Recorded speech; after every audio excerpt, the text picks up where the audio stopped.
너 잇몸에서 피나는 거 쉽게 생각하면 안 돼. 잇몸 혈관이 뇌와 연결돼서 뇌 건강에 영향을 미친대. 아, 근데 출혈이 자주 있어 큰일이야. 너 오늘은 치과 광고처럼 하얀 치아 이야기로 시작하지 않겠습니다. 더 무섭고 더 현실적인 이야기로 시작하겠습니다.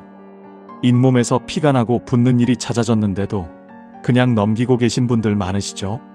입안이 텁텁하고 아침에 입이 바짝 마르는 느낌이 들어도 나이 들어서 그렇겠지 하고요. 그런데 요즘 연구들을 보면 잇몸의 염증은 입안에서만 끝나는 문제가 아닐 수 있다고 말합니다. 잇몸은 혈관이 아주 많은 곳이고 염증이 오래 지속되면 그 신호가 몸 전체에 부담을 줄 수 있습니다. 특히 치주염 같은 잇몸병과 인지 기능 저하 사이의 연관성을 분석한 해외 연구들이 계속 보고되고 있습니다. 그래서 많은 분들이 겁부터 나실 수 있습니다. 혹시 내 잇몸이 뇌 건강까지 흔들고 있는 건 아닐까 하고 말입니다. 하지만 여기서 걱정만 하고 멈추실 필요는 전혀 없습니다. 오늘 영상은 겁을 주기 위해 만든 영상이 아닙니다. 오히려 반대입니다. 이미 시작된 잇몸 염증 부담을 줄이고 지금부터라도 치아와 잇몸을 다시 살려내는 현실적인 방법을 알려드리기 위해 준비했습니다. 지금 상태가 어떻든 상관없습니다. 잇몸은 관리 방향만 바꿔도 충분히 좋아질 수 있습니다. 그리고 잇몸이 편안해지면 전신 건강 부담도 함께 줄어들 수 있습니다. 오늘 알려드릴 내용은 복잡한 의학 용어가 아니라 집에서 바로 실천할 수 있는 생활 루틴입니다. 끝까지 들으시면 무엇을 멈추고 무엇을 새로 시작해야 하는지 분명해지실 겁니다. 여러분, 저는 우리 동네 건강 소식 건강지킴이 정석쌤입니다. 도움되신다면 구독, 좋아요 꼭 눌러주시고 이제부터 치아를 넘어서 뇌까지 함께 지키는 구강 관리 이야기 시작하겠습니다. 먼저 잇몸병이 왜 무서운지부터 정리해 보겠습니다. 잇몸병은 충치처럼 구멍이 뚫리는 병이 아니라 잇몸 속에서 염증이 오래 이어지는 병입니다. 쉽게 말해 상처가 낫지 않고 계속 골마 있는 상태에 가깝습니다. 잇몸이 붓고 피가 나는 건 단순히 약해졌다는 신호가 아니라 그 안에서 세균과 면역 반응이 계속 싸우고 있다는 뜻입니다. 그런데 싸움이 오래가면 어떻게 될까요? 불이 작은 곳에서 계속 타면 연기가 집 안전체로 퍼지듯이 염증도 한 곳에만 머물지 않을 수 있습니다. 여기서 많은 분들이 제일 궁금해 하십니다. 선생님, 잇몸 염증이 어떻게 뇌랑 연결될 수 있나요? 저는 이렇게 비유해 드리고 싶습니다. 혈관은 도로고 뇌는 중앙통제실입니다.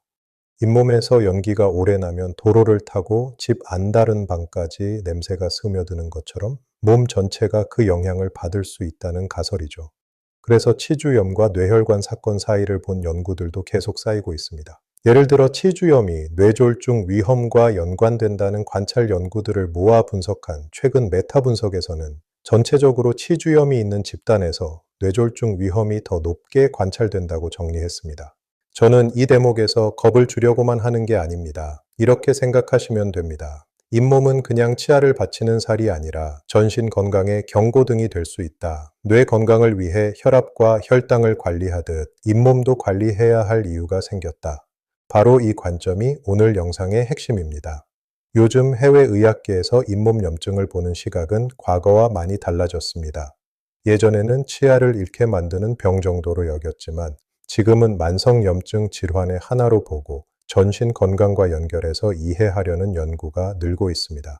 특히 유럽과 북미에서 발표된 여러 대규모 관찰 연구들은 치주염이 있는 고령층에서 인지 기능 저하가 더 자주 관찰된다고 보고합니다.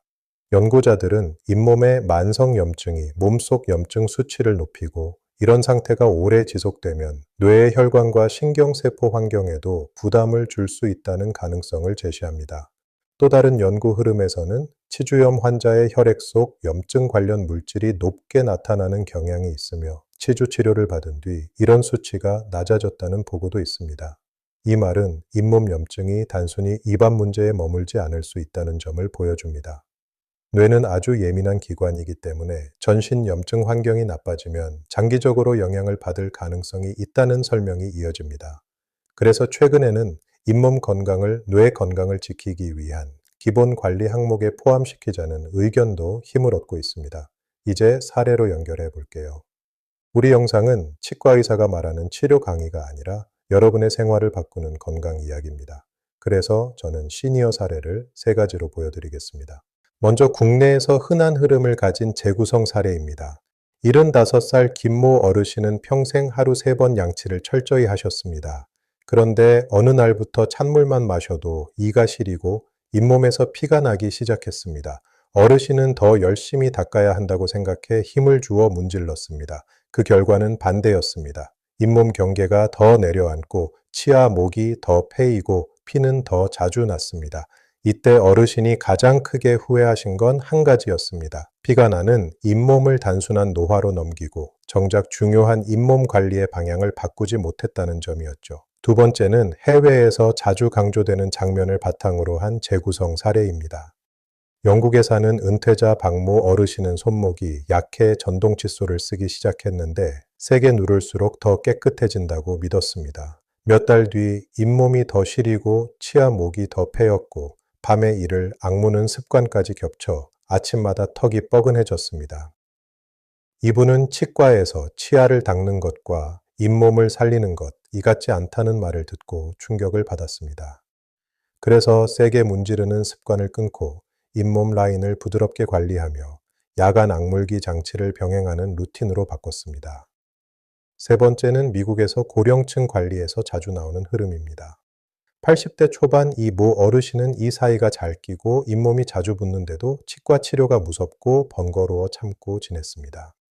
그러다 잇몸 염증이 반복되면서 입 냄새가 심해지고 음식을 씹는 즐거움이 줄었습니다. 이때 가족이 가장 걱정한 건 체중이 줄고 말수가 줄고 외출이 줄면서 삶의 활력이 떨어지는 것이었습니다. 이 어르신은 치료가 무서운 게 아니라 치료가 크게 깎을까봐 무서웠던 겁니다. 그래서 의료진이 설명한 방향은 단순했습니다. 가능한 한 덜 깎고 감염과 염증을 먼저 줄이고 유지 관리를 촘촘히 하자. 이 접근을 이해하고 나서야 어르신은 치료를 시작할 마음이 생겼습니다. 이 세 사례의 공통점이 뭘까요? 잇몸병은 어느 날 갑자기 터지는 병이 아니라 사소한 신호를 무시하며 오래 키우는 병이라는 점입니다. 그리고 그 신호는 치아보다 잇몸에서 먼저 나타날 때가 많다는 점입니다. 그럼 해외 연구는 무엇을 말하느냐? 특히 주목받는 연구 분야는 잇몸 세균과 뇌 사이의 연결고리를 찾는 작업입니다. 치주염을 일으키는 대표적인 세균 가운데 일부가 혈관을 통해 이동할 수 있다는 가설이 제기되었고 실제로 뇌 조직이나 뇌척수액에서 치주 세균과 관련된 물질이 관찰되었다는 보고들이 나오면서 학계의 관심이 커졌습니다. 이 세균이 뇌에 직접 감염을 일으킨다고 단정할 수는 없지만 염증 반응을 촉진할 수 있는 가능성이 제기되고 있습니다. 또한 잇몸병이 심한 사람일수록 기억력 검사 점수가 낮게 나타났다는 장기 추적 연구들도 있습니다.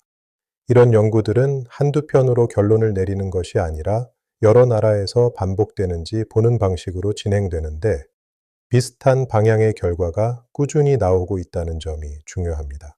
그래서 의학계에서는 치주 건강을 관리하는 것이 단순히 치아를 오래 쓰기 위한 목적을 넘어서 고령층의 전신 건강 관리 전략의 하나로 볼 수 있다는 흐름이 형성되고 있습니다.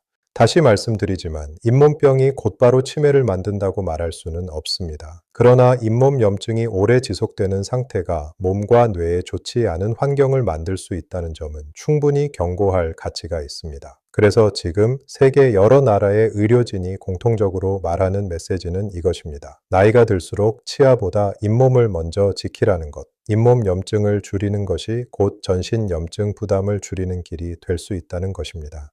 가장 중요한 메시지는 이겁니다. 잇몸병과 인지기능 저하 사이에 연관성을 보고한 연구들이 꾸준히 나오고 있다는 것, 그리고 그 규모가 작지 않다는 것.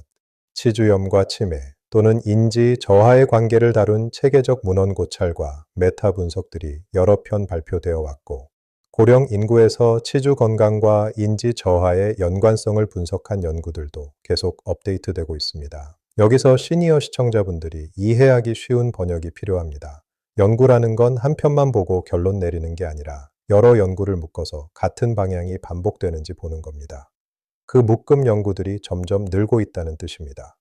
또 한 가지 흥미로운 흐름이 있습니다.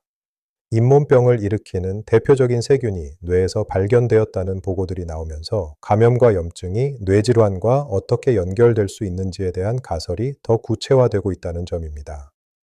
특히 잇몸병 관련 세균인 포르피로모나스 진지발리스라는 균을 둘러싼 연구들이 많이 언급됩니다. 사람의 뇌조직이나 뇌척수액에서 이 균과 관련된 흔적이 보고되었다는 리뷰가 있고 관련 효소에 대한 연구도 발표되었습니다. 다시 한번 강조하겠습니다. 이게 곧바로 잇몸병이 치매를 만든다는 확정 판결은 아닙니다. 하지만 입안의 염증과 세균 관리가 뇌 건강에도 의미가 있을 수 있다는 조심스러운 경고로는 충분합니다. 그래서 우리는 겁을 내기보다 오늘부터 할 수 있는 관리를 해야 합니다.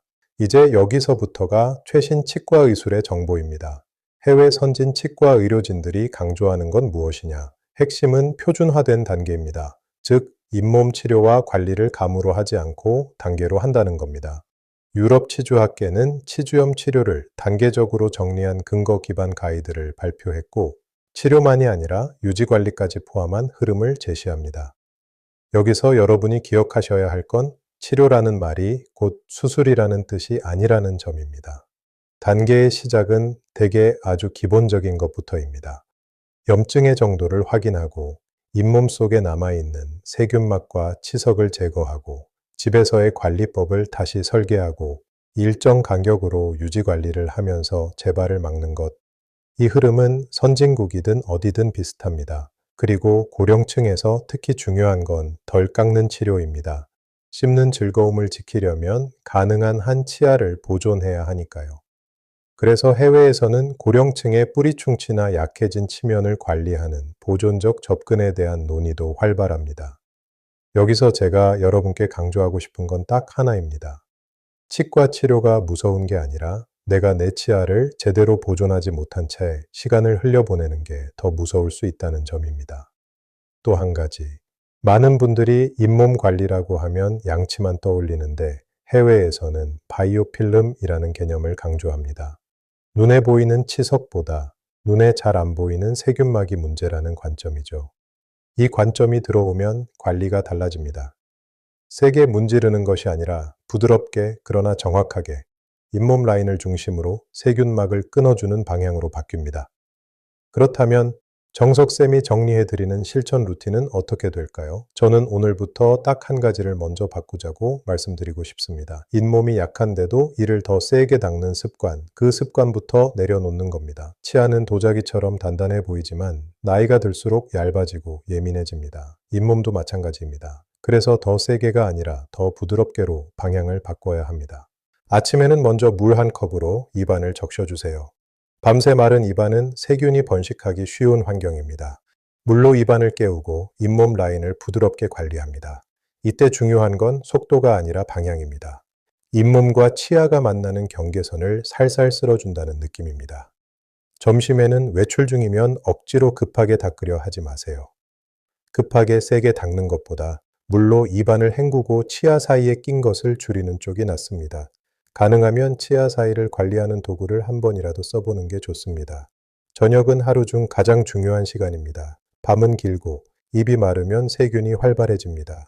그러니 잠들기 전에는 시간을 조금 들여주세요. 거친 치약으로 박박 닦는 것이 아니라 잇몸에 자극이 적은 방식으로 정확히 관리합니다. 그리고 입이 마르는 분이라면 습도 관리와 물 섭취를 같이 해주세요. 여기에 하나를 더합니다. 아침에 턱이 뻐근하고 이를 앙문 흔적이 있다면 내가 모르는 사이에 밤에 잇몸과 치아가 계속 압력을 받고 있을 수 있습니다. 그럴 땐 혼자 버티지 말고 상담을 통해 보호장치를 논의하는 게 좋습니다. 이 루틴의 목적은 단순합니다. 잇몸의 만성 염증 부담을 줄이는 것, 그 결과로 치아 수명을 지키고 전신 부담을 줄이는 것, 그리고 그 과정이 뇌 건강에도 의미가 있을 수 있으니 우리가 더 조심할 이유가 생긴 것. 이게 오늘 영상의 결론입니다. 여러분, 오늘 이야기의 핵심을 한 문장으로 정리하면 이겁니다. 잇몸은 치아만 받치는 살이 아니라 전신 건강과 연결된 통로일 수 있다. 그래서 잇몸에서 피가 나고 붓는 것을 단순한 노화로 넘기지 말고 내 몸이 보내는 경고등으로 받아들여야 한다.